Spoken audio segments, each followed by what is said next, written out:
Liberty's leave policy was tremendous. Having the ability to take 16 weeks off, fully paid to bond with my child, was an incredible experience. At Liberty Mutual, you can find a career that supports you at every step, even baby steps. We offer up to 16 weeks parental leave for new moms and dads. And because not everyone's pathway to parenthood looks the same, we offer robust fertility, surrogacy, and adoption benefits too.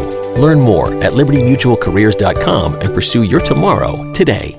Enjoy the taste of summer no matter what the weather when you head to Maverick for some Mountain Dew Baja Blast. You'll love the legendary, refreshing tropical lime flavor. And to make the sweetness last longer, Maverick now has it in 1-liter bottles. For a limited time, get 2 for $5. Single purchase regular price. Plus, Adventure Club members get 25 bonus trail points with purchase. So blast into Maverick today and enjoy that unmistakable Baja flavor. Maverick. Adventure's first stop. I'm Laurah Norton, and this is One Strange Thing, the show where we search the nation's news archives for stories that can't quite be explained.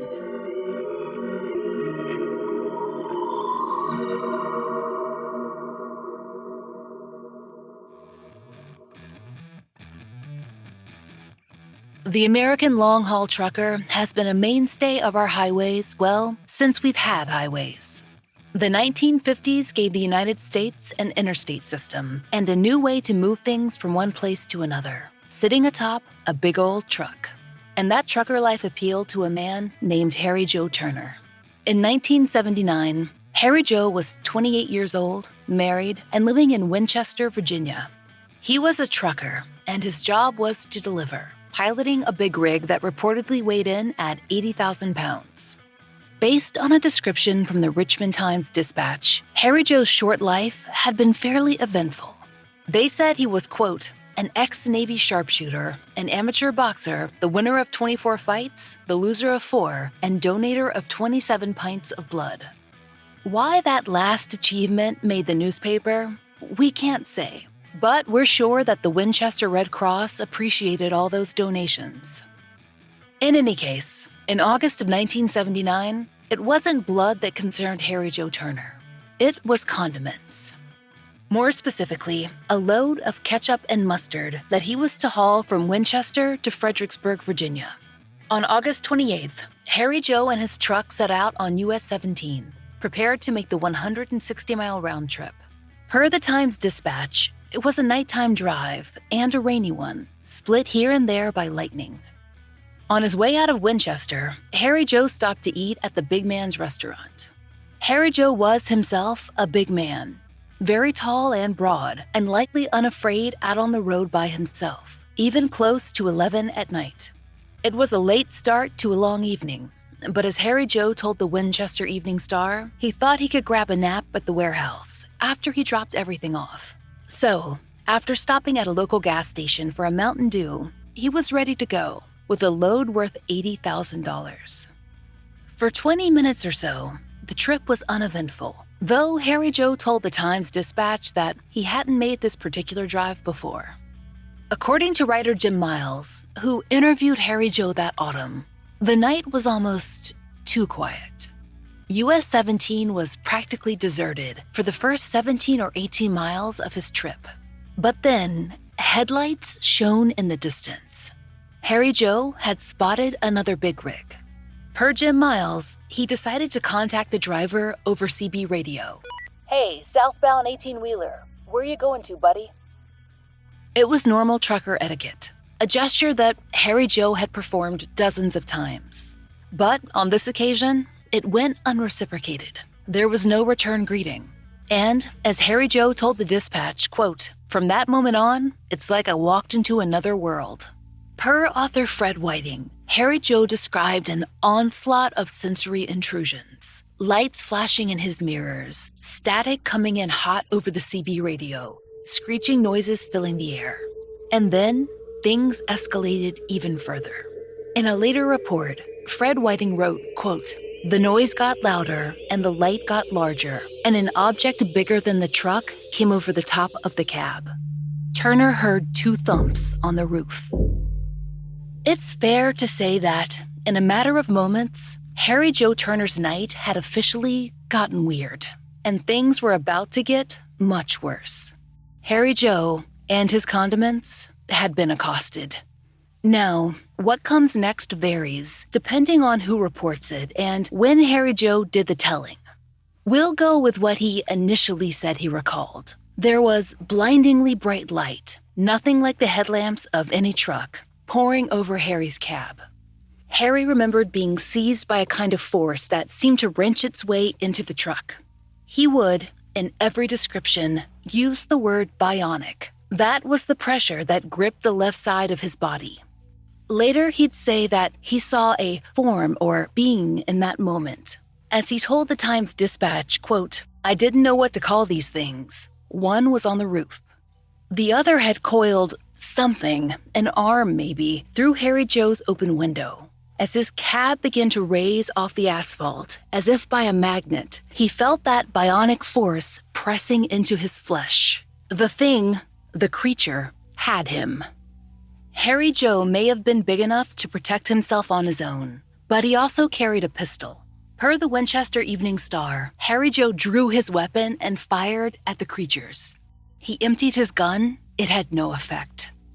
Now, if we were to stick to Harry Joe's telling, things get very fragmented here. He remembered this story, he said, in bits and pieces, telling different reporters and alleged scientists various information at various times. But in the interest of you, our audience, we'll streamline things. Harry Joe claimed that he had been transported, you guessed it, onto some kind of unidentified flying object. He was then surrounded by strange beings, like the ones who had accosted him. Harry Joe later told writer Jim Miles that, quote, "My best recollection is that they were like you or me, only they were dressed up in white clothes, like a surgeon. They also had white caps, and when they lifted up the fronts of them, there were numbers, like identification numbers, written across their foreheads." Jim Miles wrote that Turner said the alien spoke a language that sounded like a tape recorder being played backwards. To communicate with him, the alien simply spoke slowly, and they had a lot to tell Harry Joe. In between physical examinations, which Harry Joe mentioned but didn't provide detail on, he was taken on a very educational field trip. The Evening Star and the Times-Dispatch both reported that Harry Joe visited the moon. He saw Neil Armstrong's footprints, which, admittedly, would be an amazing flex. And then, according to the Evening Star, Harry Joe recalled a trip that took him across solar systems. He claimed to have traveled beyond Alpha Centauri, which he told the Time-Dispatch reporters he'd never heard of. And Harry Joe told another interviewer, Fred Whiting, that he was also shown post-apocalyptic civilizations decimated by war. Humanity's future is what the beings told him. The aliens knew because they'd been through it themselves. Harry Joe told writer Jim Miles, quote, "They want to help us, but they say things have gotten pretty far here, and the end is coming soon." Per the Evening Star, Harry Joe's next clear memory was of bright light, and then he was in the parking lot for the warehouse where his delivery was due, surrounded by concrete, in Fredericksburg, Virginia, in the United States of America, on planet Earth. It was still nighttime. He checked his watch, 11:17 p.m. So, it had been less than half an hour since he'd set out on his trip, right? But when Harry made it inside the warehouse and checked their clock, it told a very different story. The time there was actually 3 a.m. The Evening Star reported that Harry Joe checked the odometer on his truck and the separate hubometer on the trailer. Both had registered the same mileage, 17 miles. Somehow, Harry Joe Turner had traveled from the road outside Winchester to Fredericksburg, an 80-mile trip, without putting more than 20 miles on his rig. And somehow, that extraordinary journey had taken close to 4 hours. Then, Harry Joe decided to check his gas gauge. As reporter George Stoddard wrote, somehow, quote, he'd burned 114 gallons of fuel, 74 more than the normal trip would require. Harry Joe wasn't sure what had happened. Had it been some kind of hallucination? If not, why him on this night? Was he going crazy? All he knew for sure was that it had been very, very weird. He told the Times-Dispatch that he unloaded the cargo as quickly as possible and drove straight back to Winchester. There was no stopping for that nap that he'd originally planned. We imagine that he didn't feel much like sleeping. The next few weeks were not easy ones. Harry Joe Turner told his wife and then his family about his experience. Per Fred Whiting, Harry Joe was supposed to make a trip to Pennsylvania that very next night, but instead, he collapsed next to his truck cab. When he was seen by a doctor, who described him as having, quote, busted a blood vessel in his eye, Harry Joe told him about the UFO too. The doctor sent him to see a psychiatrist. Harry Joe reported a variety of strange feelings and symptoms. Per the Times-Dispatch, he felt his right arm was gaining bionic strength. He had cravings for foods he'd never enjoyed before, and he'd developed an interest in reading, even though he told reporters that he'd only ever read, quote, The Evening Star and Hustler before. The Dispatch reported that Harry was searching for answers in what he was reading, but that he often had to read each thing twice. He said that that second read was actually for the aliens, since they were using his left eye. He was incredibly sensitive to light and sound. Screeching noises would drive him to his knees. And the worst of it seems that the aliens weren't done with Harry Joe Turner. He told the Evening Star that a few days after his abduction, he found himself compelled to rush out of his home and hop in his truck. Soon, he found himself standing in a rural part of town, soaking wet. The aliens had called him to that spot to question him about the gold cross he was wearing around his neck. They didn't want to take him on their spaceship that night, which was, quote, shaped like an upside-down ashtray, because then it would have to be sterilized. Then he drove home alone, in his wet clothes. This episode is brought to you by Progressive Insurance. Whether you love true crime or comedy, celebrity interviews or news, you call the shots on what's in your podcast queue. And guess what? Now you can call them on your auto insurance too with the Name Your Price tool from Progressive. It works just the way it sounds. You tell Progressive how much you want to pay for car insurance, and they'll show you coverage options that fit your budget. Get your quote today at Progressive.com to join the over 28 million drivers who trust Progressive. Progressive Casualty Insurance Company and Affiliates. Price and coverage match limited by state law. When you're in winter's favorite town, the snow-covered mountains surround you. A historic Main Street charms you. And every day brings a new adventure. Welcome to Park City, Utah. Naturally, winter's favorite town. Join the experience at visitparkcity.com. Harry Joe's family watched as his life fell apart. He was briefly institutionalized, then allowed to pursue outpatient treatment. Then he was arrested after a 110-mile-an-hour road race with local police. Harry Joe said that aliens were controlling his body that day and that he couldn't slow down, even though he wanted to. That explanation didn't stop local officials from setting a court date. His family told the Evening Star that Harry Joe was somehow able to uncover a plot they'd hatched to have him hypnotized to find out what had really happened that night on the road to Fredericksburg. According to Harry, the aliens had told him about the plan. And the aliens said that it would have been pointless anyway. They'd just embed his brain with a story full of lies. Per the Evening Star, the aliens also gave him the power to predict the future. Everything from the hands of playing cards to the dates of babies' births. Though everyone in Winchester likely knew of Harry Joe Turner's otherworldly experience, it was not widely covered in the news. In fact, only two newspapers, the Richmond Times-Dispatch and the Winchester Evening Star, seemed to have reported on this story. And it took one strange thing, nearly 6 weeks to track down the latter article. It seems that 1979 was a rarely archived year for the Evening Star, which has since been absorbed into its sister publication, the Winchester Star. When we finally found a library that had a copy, we received a Xerox in the mail, along with an apologetic note from the librarian. The article she sent was partially unreadable, because it seems that someone had snuck into the library and stamped a giant UFO across its middle. Maybe people in Winchester, Virginia, weren't convinced that Harry Joe's story was true. But there were others, researchers and reporters of extraterrestrial phenomenon, who were prepared to take him very seriously. Representatives of MUFON, the Mutual UFO Network, and the slightly more excitingly titled UFO Update headed to Winchester. We've already mentioned both of these men, Fred Whiting and Jim Miles, respectively. They had their own interviews with Harry Joe. Whiting, in particular, was tasked with judging the veracity of Turner's story. After all, he was MUFON's state section director for Northeastern Virginia.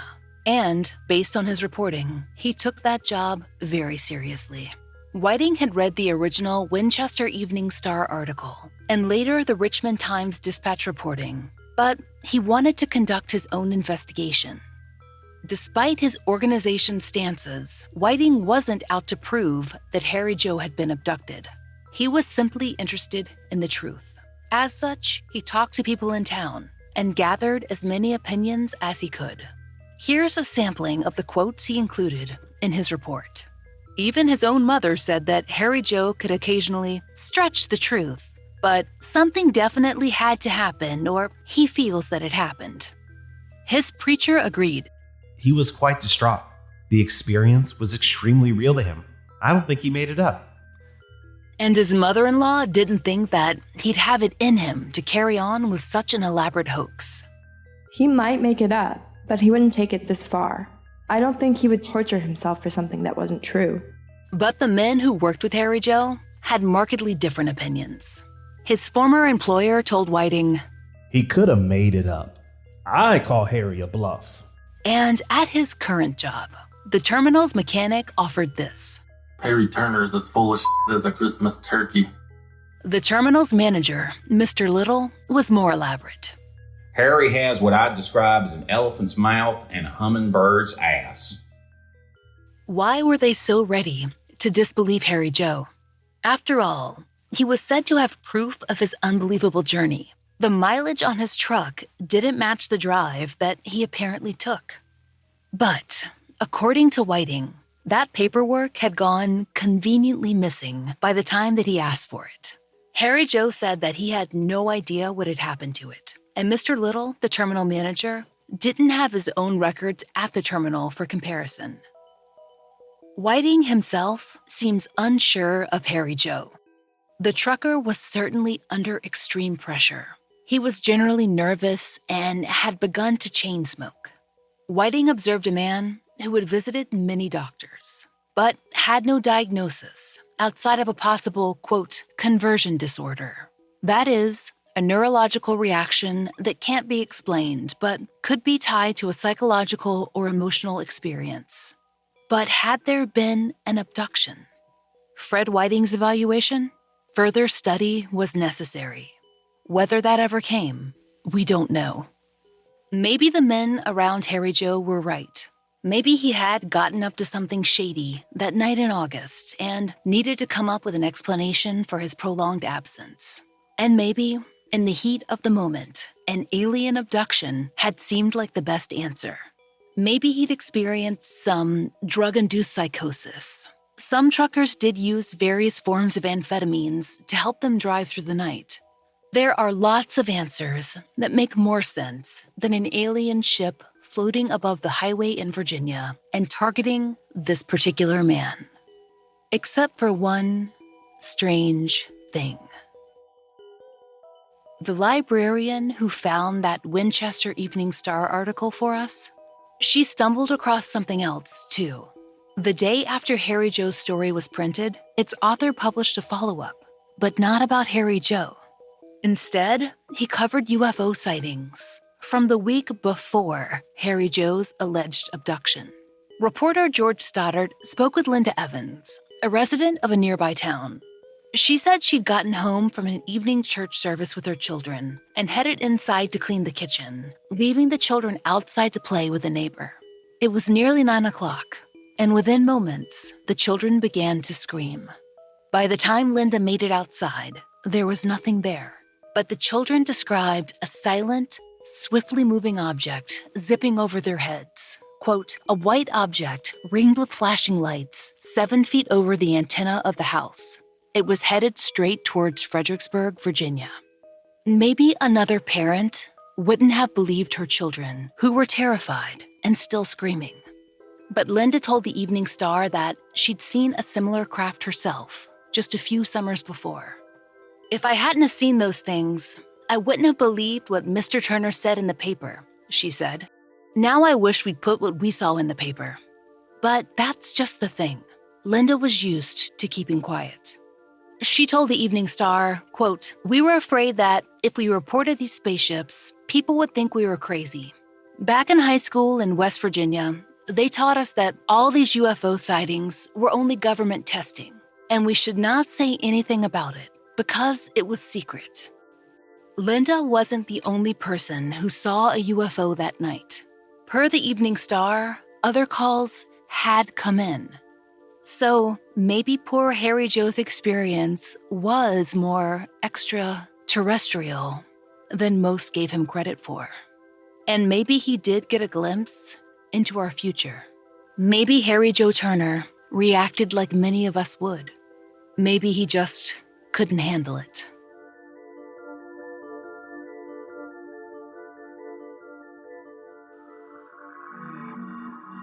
We hope you'll join us next time for another real-life story from the fine print of America's local papers, from the lives of regular people, just like you and me, except for one strange thing. Oh, and strangers. One Strange Thing is an entirely independent production. To support the show and to hear more of the entirely true and enticingly peculiar, join us over on Patreon. There you'll get ad-free early releases of our regular episodes, a full-length bonus episode every month, and plenty of other fun content. We hope you'll check it out. Please stay tuned for a moment to hear a promo from one of our favorite shows. We hope you'll give them a listen.